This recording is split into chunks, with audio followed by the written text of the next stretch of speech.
बहुत समय पहले की बात है। एक राजा अत्यंत विनम्र और दानी था।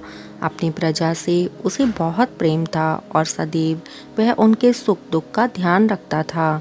इन्हीं गुणों के कारण उसकी ख्याति दूर दूर तक फैली हुई थी। दुर्भाग्य से राजा का पुत्र प्रकृति में अपने पिता से बिल्कुल विपरीत था। उसे किसी की कोई चिंता नहीं थी। उसके इस दुष्टपूर्ण व्यवहार से राजा और प्रजा दोनों ही परेशान थे। उसके पुत्र को सुधारने एवं सही मार्ग पर लाने का सबने बहुत प्रयास किया, परंतु सारे प्रयास असफल रहे। उसे ज्ञान देने हेतु दूर दूर से विद्वान बुलाए गए, परंतु दुष्ट बालक के व्यवहार में कोई परिवर्तन नहीं आया, बल्कि आयु बढ़ने के साथ साथ उसके दुर्गुणों में भी वृद्धि होती चली गई। सौभाग्य से एक दिन महात्मा बुद्ध भी उस राजकुमार को सही मार्ग पर लाने की चेष्टा से उसके पास आए। उन्होंने ना तो उसे डराया धमकाया, ना ही बुरा भला कहा, बल्कि स्नेह से एक नीम के पौधे के पास ले गए और राजकुमार से उस पौधे का एक पत्ता चखने को कहा।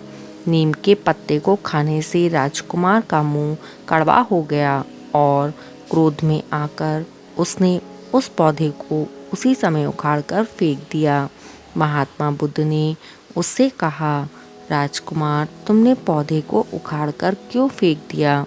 राजकुमार ने उत्तर दिया, अभी से इस पौधे के पत्ते इतने कड़वे हैं, बड़े होने पर तो वे बिल्कुल ही विषैले हो जाएंगे, इसलिए इसको जड़ से उखाड़ देना ही उचित है।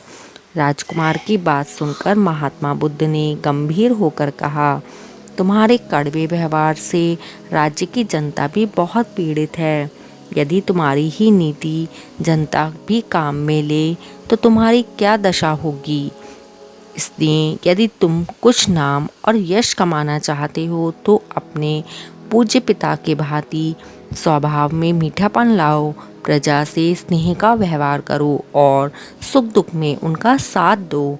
महात्मा जी की सीख से राजकुमार पर गहरा प्रभाव पड़ा और वह अपने पुराने व्यवहार के लिए लज्जित होने लगा।